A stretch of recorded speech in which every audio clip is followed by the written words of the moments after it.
Alors voici le modèle Skipper. Ici vous avez un modèle 300 kg, donc vous allez voir les vitesses d'exécution sont légèrement supérieures au modèle précédent qui était un modèle 400 kg. Là avec ce modèle Skipper, la pliure est dans un autre sens. Vous voyez qu'elle part à partir de ce point-là, le point avant du diable, alors qu'auparavant il partait de ce point-là pour pouvoir s'incliner de l'autre sens. Voilà la différence qui existe, qui est notable et visible sur les deux modèles. La deuxième chose à changer, qui change un petit peu, c'est la poignée qui est réglable et qu'on peut ressortir à souhait pour avoir un petit peu plus de longueur. Ce diable est idéal pour déplacer des charges hautes. Ensuite, vous avez le même système de commande par radiocommande, en fait filaire bien sûr. Et vous avez aussi la possibilité d'orienter cette fameuse petite poignée de façon à pouvoir orienter en fonction du gabarit du colis que vous avez sur le diable. Sur le Skipper, deuxième possibilité, c'est quand vous ouvrez à la commande, c'est de le rétracter, de le mettre complètement à la verticale. On va voir ici la hauteur maximum de levage,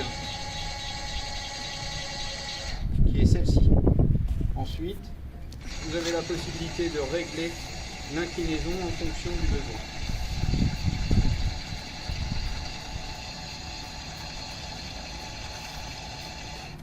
Alors pour le chargement de ce diable à l'intérieur du véhicule, c'est un petit peu différent.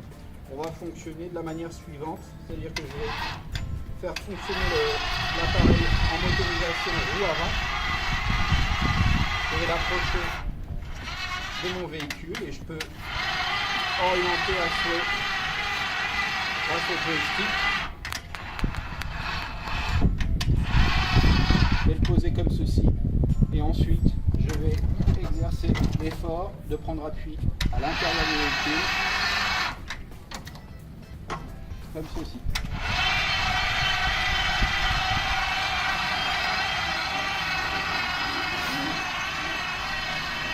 Bien, en fait, une fois qu'il est rentré à l'intérieur, vous voyez que la poignée ici que j'avais réglée avant le chargement est bien sûr trop haute. On ne peut pas passer à l'intérieur du véhicule, donc on va enlever tout simplement la télécommande pour pouvoir la sortir et la mettre plus bas. Et vous allez pouvoir aussi réorienter la poignée avec ces deux vissages pour pouvoir soit l'incliner complètement vers l'avant ou bien en fermeture.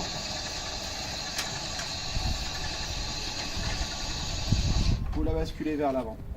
Une fois basculée et la position haute réglée, on va pouvoir soit refermer complètement le plateau de façon à ce que l'appareil soit complètement replié à l'intérieur du véhicule. Voilà, il est plié complètement à l'intérieur du véhicule et on va soit pouvoir agir sur le joystick directement pour pouvoir le rentrer à l'intérieur, soit sortir le joystick et l'actionner à distance. Et maintenant qu'il est rangé à l'intérieur du véhicule, il est sur ses chenilles, impossibilité pendant le transport de bouger, il est réellement bien en appui sur ses chenilles, même dans les virages ou les ronds-points. Il est préférable de le sangler pour des raisons évidentes de sécurité. Et ensuite, on coupe son alimentation tout simplement sur un bouton marche-arrêt et on va accéder à l'arrêt d'urgence à l'intérieur. On est arrivé à destination, maintenant il va falloir décharger le matériel. Donc on va bien sûr réallumer l'appareil de façon à ce qu'il puisse être actif. Et donc on va pouvoir sortir directement la télécommande pour pouvoir le commander. Une fois qu'on a passé le gap du bord du seuil du camion, on va pouvoir ouvrir directement pour pouvoir basculer le matériel.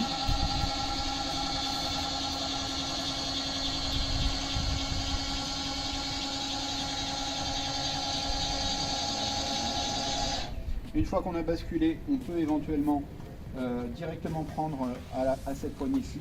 On va pouvoir réorienter avec cette poignée-là. Arrivé sur le gap, c'est-à-dire pratiquement en extrémité, on va aussi rechercher le point d'équilibre de la machine, directement on va recevoir de plus en plus de poids sur la poignée au fur et à mesure de l'extraction. Et donc on va l'accompagner et surtout ouvrir encore un tout petit peu plus, de façon à ce que quand je descende, la poignée soit à une bonne hauteur.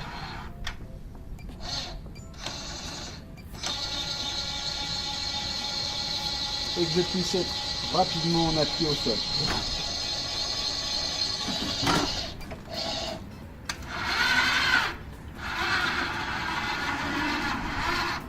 Une fois dans cette configuration là, juste en appui, je referme et je recule.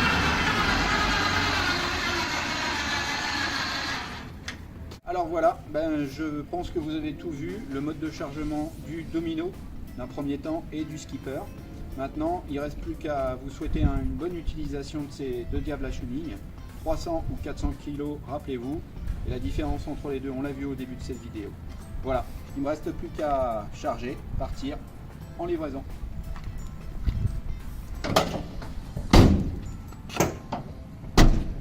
Voilà, merci de m'avoir écouté et à bientôt.